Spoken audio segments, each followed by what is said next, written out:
రాజనాల బండలో సత్య ప్రమాణం. బీసీవై పార్టీపై మధుసూదన్ రాయల్ విమర్శలు. అన్నమయ్య జిల్లా పుంగనూరు నియోజకవర్గంలోని రాజనాల బండలో నిర్వహించిన సత్య ప్రమాణ కార్యక్రమానికి హాజరైన టీడీపీ సీనియర్ నాయకుడు మధుసూదన్ రాయల్ బీసీవై పార్టీ అధ్యక్షుడు బోడే రామచంద్ర యాదవ్ చేసిన ఆరోపణలు ఖండించారు.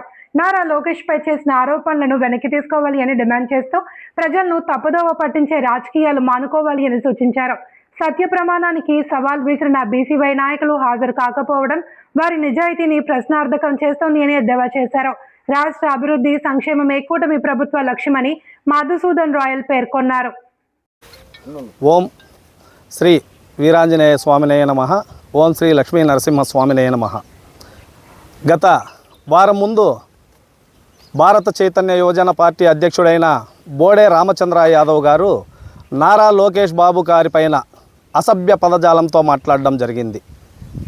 దానికి గాను నేను ఆ మరుసటి రోజు ఆయనకు ఒక కౌంటర్ విసరడం జరిగింది. రాజకీయ పరంగా కౌంటర్ విసరడం జరిగింది. దానికి గాను ఆ మరుసటి రోజు హరి యాదవ్ అనే వ్యక్తి మరొక్కసారి మాట్లాడడం, ఆయన అభివృద్ధి గురించి మాట్లాడినాడు. ఓకే, సంతోషం. ఆ విమర్శని నేను స్వీకరించడం జరిగింది. దాని తర్వాత రోజు పూల ప్రేమ్ కుమార్ అనే వ్యక్తి నన్ను నా పుట్టుక సరైనదైతే నీ నాయకుడు ఖర్జూరపు నాయుడు వాళ్ళ డబ్బేమన్నా సంక్షేమాలకి ఇస్తున్నాడా అనే దుర్భాషలాడిన మాటలు వాస్తవం. ఆ వీడియో కూడా కావాలంటే మీడియా ముఖంగా నేను చూపించగలను. దానికి గాను నేను ఆ మరుసటి రోజు మా నాయకుడి గురించి నా పుట్టుక గురించి నువ్వు మాట్లాడడం కరెక్ట్ కాదు పూల ప్రేమ్ కుమార్ గారు. నీవు కరెక్ట్గా ఉంటే, నువ్వు నిజాయితీ పరుడైతే, నీ నాయకుడు నిజాయితీ పరుడైతే, నీ నాయకుడు బోడే రామచంద్ర యాదవ్ అనే వ్యక్తి వైఎస్ఆర్సీపీ కోవర్టు కాదు అనేసి ఈ రాజనాల బండ్లో ప్రమాణం చేయమని చెప్పు. నీ నాయకుడే వచ్చి చేయాలా, నువ్వు చేయడం కాదు. తరువాత నువ్వు పూల ప్రేమ్ కుమార్ అనే వ్యక్తి బీజేపీలో ఉన్నావు, ఇంకో పార్టీలో ఉన్నావు, ఇప్పుడు బీసీవైలో చేరినావు. సంతోషమే. నీ రాజకీయ అభివృద్ధి కోసం నువ్వు ఎంత దూరమైనా పో. ఓకే, నువ్వు నిజాయితీ పరుడైతే, నువ్వు నిజాయితీగా రాజకీయం చేసేవాడే అయితే, నువ్వు పుంగనూరులో నీ స్థలానికి ఆనుకొని ఉన్న షటిల్ కోర్టుని కూల్చేసింది నువ్వు, నీ అన్నదమ్ములు కాదు అనేసి ఇదే రాజనాల బండ పైన ప్రమాణం చేయమని చెప్పిన మాట వాస్తవం. కానీ అతను ఏదో రాజనాల బండకు వచ్చి తూతూ మంత్రంగా చేసిపోవాలంటే ఇక్కడ అలాంటివి జరగవు. రాజనాల బండ అంటే టీటీడీ ఆధీనంలో ఉండే ఆలయం అన్నమాట. ఈ ఆలయంలో టోకన్ కట్టేసి మంగళవారం నాడు టోకన్ కట్టి బుధవారం నాడు ప్రమాణానికి సిద్ధంగా నువ్వు రా అని పిలవడం జరిగింది.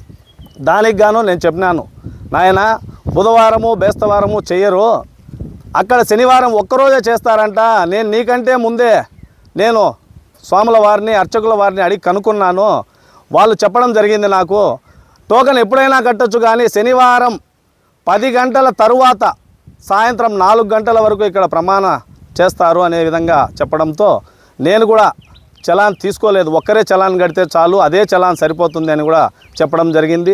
డబ్బులైతే కూడా నేను ఫోన్పేలో వేసినాను, కానీ ఒక్క చలానే సరిపోతుంది అనడంతో నేను గమనున్నాను. బుధవారం నాడు వచ్చావు, నా పైన అవాకులు చవాకులు పేల్చావు.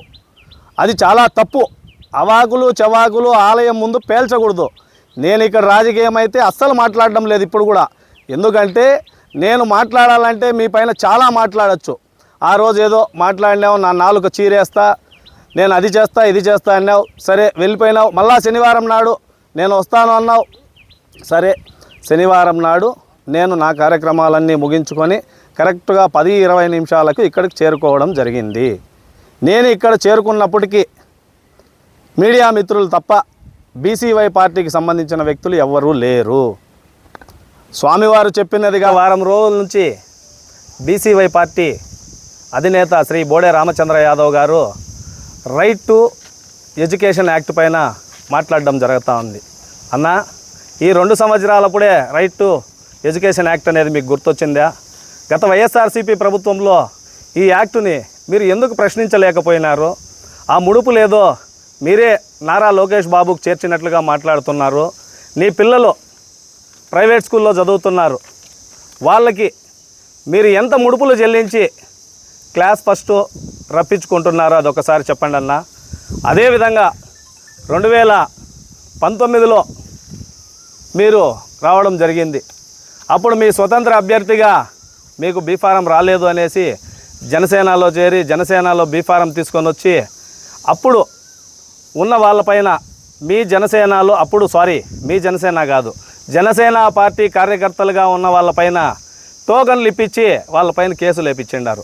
ఆ కేసుల్ని ఏ స్టేజ్లో పెట్టించిండావో ఒకసారి ఆ కేసులు క్లియర్ చేయించన్న రామచంద్ర యాదవ్ అన్న, మీకు మరొక్కసారి వేడుకుంటున్నాను. ఎందుకంటే ఆ జనసేన కార్యకర్తలు మా కూటమి ప్రభుత్వంలో ఉన్నారు కాబట్టి మీకోసం వాళ్ళు ఆ రోజు టోకన్లు పంచి కేసులు వేయించుకున్నారు. ఆ టోకన్ల డబ్బులు కూడా నువ్వు రిటర్న్ ఇలా ఆ రోజు టోకన్లు పంచితివి. ఈరోజు పుంగనూరులో కాకుండా రాష్ట్రమంతా అదేవిధంగా ఏమార్చాలి అనే ఉద్దేశంతో ఉన్నావు. టోకన్లు పంచినావు, ఎలక్షన్ అయిపోయింది. మళ్ళీ 3 సంవత్సరాలు ఎక్కడ దానుకొని ఉంటివి? 3 సంవత్సరాలు అడ్రస్ లేవు. మళ్ళా వచ్చినావు, ఏదో వైఎస్ఆర్సీపీ వాళ్ళ దగ్గర కావాలనే ఇంటిని పగలు కొట్టించుకున్నావు. నీ ఇంటి పైన వైఎస్ఆర్సీపీ వాళ్ళు దాడి చేస్తే ఆ దాడిని ఖండించినావు, ఓకే. వాళ్ళపైన ఎందుకు కేసులు పెట్టించలా? సరే, నువ్వు పెట్టినావు అనుకో. ఆ కేసులు ఏ స్టేజ్లో ఉన్నాయి అది ఒక్కసారి ప్రజలకు వివరణ ఇవ్వాల్సిన అవసరం ఉందన్న రామచంద్ర యాదవ్ అన్న. ఎందుకంటే నువ్వు చాలా పెద్ద నాయకుడు. నిన్నటి రోజు 33% మహిళలకి రిజర్వేషన్ని మహానాడులో గౌరవ శ్రీ నారా లోకేష్ గారు ప్రసంగంలో ఈ 33% రిజర్వేషన్ మహిళలకు మేము ఇస్తాము అంటే దాన్ని నువ్వేదో చెప్పినావనేసి ఇప్పుడు నారా లోకేష్ భయపడిపోయి ఇచ్చేస్తూ ఉన్నాడు అనే మాట మాట్లాడుతూ ఉన్నావు. అది ఎంత అవాస్తవమో. నీ క్రెడిట్ కోసమో నీ యొక్క పబ్లిసిటీ కోసమో ఎంతమంది అమాయకుల్ని రోడ్లు పాలు చేస్తున్నావు.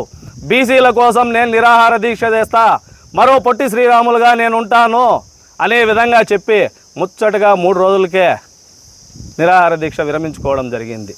ఆ నిరాహార దీక్ష చేసిన సమయంలో ఎంతమంది మా బీసీ తమ్ముళ్ళు ఎంతమంది కేసులు పెట్టించుకున్నారు? వాళ్ళ కేసుల పరిస్థితి ఏమైనా ఒకసారి మిమ్మల్ని గట్టిగా అడుగుతున్నాం. ఇలాంటి ఒత్తుత్తి మాటలు మాట్లాడి నువ్వు రాజకీయంగా ఎదగాలి అని అనుకోవద్దు. పులివెందల్లో గత ప్రభుత్వంలో నేను పులివెందల్లో వెళ్ళి జగన్మోహన్ రెడ్డి పైన కేసు పెట్టినాను అన్నావు, సంతోషం. అప్పుడు తెలుగుదేశం పార్టీ వాళ్ళు బయట వచ్చేదానికి కూడా భయపడతానే ఉన్నారు. ఆ మాట వాస్తవమే, నేను కాదు అని నేను చెప్పట్లేదు. ఆ పులివెందల్లో జగన్మోహన్ రెడ్డి పైన కేసు పెట్టినప్పుడు ఆ సిఐ గారు నవ్వుతా వచ్చి మిమ్మల్ని రిసీవ్ చేసుకున్న మాట వాస్తవమా కాదా? సరే, ఆ కేసు పెట్టినావు.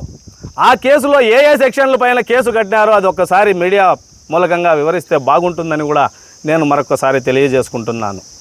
ఈరోజు నువ్వు మాట్లాడుతున్నావు, నీ చెంచాలు మాట్లాడుతున్నారు, నేనేదో చిల్లర తీసుకొని ప్రెస్ మీట్లు పెడుతున్నాను అనేసి. ఆ చిల్లర తీసుకొని ప్రెస్ మీట్లు పెట్టిండేది ఆధారాలతో సహా నువ్వు నిరూపించగలిగితే నువ్వు దేనికి సిద్ధం అంటే దానికి సిద్ధం.